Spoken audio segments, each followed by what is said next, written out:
When you talk about sports franchises, there are only a handful of names that carry this incredible weight of history, of glamour, and just relentless winning. And right at the top of that list, the Los Angeles Lakers. They're not just a team, they're basically a Hollywood blockbuster. And today, we're going to break down their script for building dynasties. Okay, let's get into it. Everything for this franchise really boils down to this one number: 17. That's the total: 17 NBA championships. It's the number that defines their entire legacy and sets the bar every single year. For the Lakers, it's pretty simple: it's championship or bust. But getting to those 17 banners was never a straight line up. The Lakers' history is really a cycle.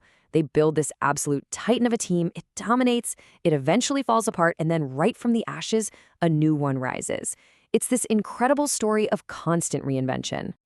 To really understand the Lakers, we've got to go all the way back to the beginning, way before the palm trees and the movie stars, back to a city that's actually famous for its lakes.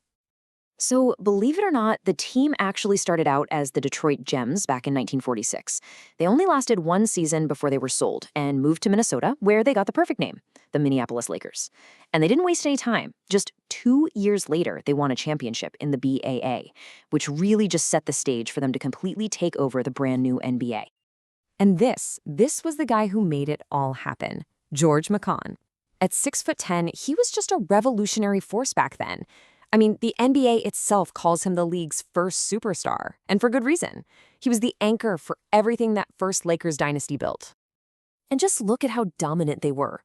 With Mikan leading the charge, the Minneapolis Lakers won 5 championships in just 6 seasons. This wasn't just some good team. This was the NBA's very first dynasty.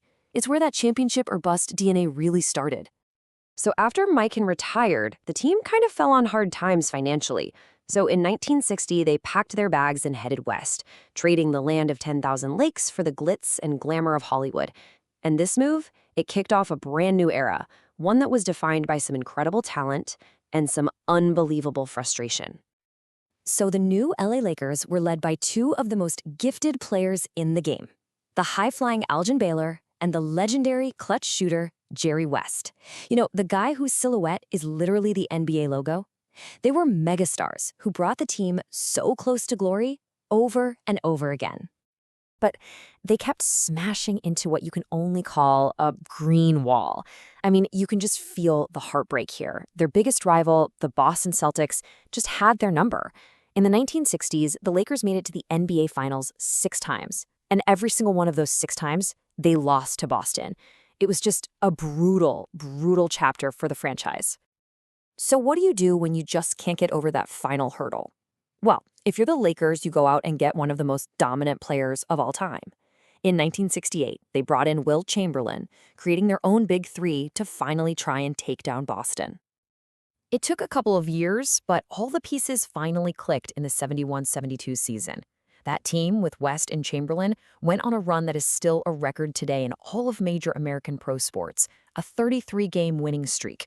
It was just pure perfection, and it all ended with the Lakers finally winning their first championship in Los Angeles. So after that championship, the team kind of fell back to earth for a bit. But as we're learning with the Lakers, the next dynasty is always right around the corner. What came next was an era that completely redefined basketball as entertainment, and it was followed by one of the most powerful 1-2 punches the league has ever seen. Everything changed in 1979 when they drafted a point guard prodigy named Magic Johnson. You pair him with the unstoppable Kareem Abdul-Jabbar, get coached by the slick Pat Riley, and boom, the Showtime Lakers were born. Their fast break, no-look pass style was pure Hollywood. It was amazing to watch, and it worked. They won 5 championships, and oh so satisfyingly, they finally beat the Celtics in the finals. But like always, the dynasty eventually faded. Magic's shocking retirement in '91 sent the franchise into a rare quiet period. They were searching for that next superstar. And then, in the summer of 1996, they didn't find one, they found 2. They signed the superstar center Shaquille O'Neal and traded for a 17-year-old high school kid named Kobe Bryant. The next dynasty was officially in motion. Shaq and Kobe. Man, those 2 names just defined an era. On the court, they were an absolute force of nature. You had Shaq, probably the most physically dominant player ever, paired with Kobe, this relentless, skilled killer on the perimeter. Now, off the court, their relationship was, well, let's just say it was complicated. But on the court, that chemistry was undeniable. And with the legendary coach Phil Jackson pulling the strings, that duo accomplished something incredibly rare, a three-peat.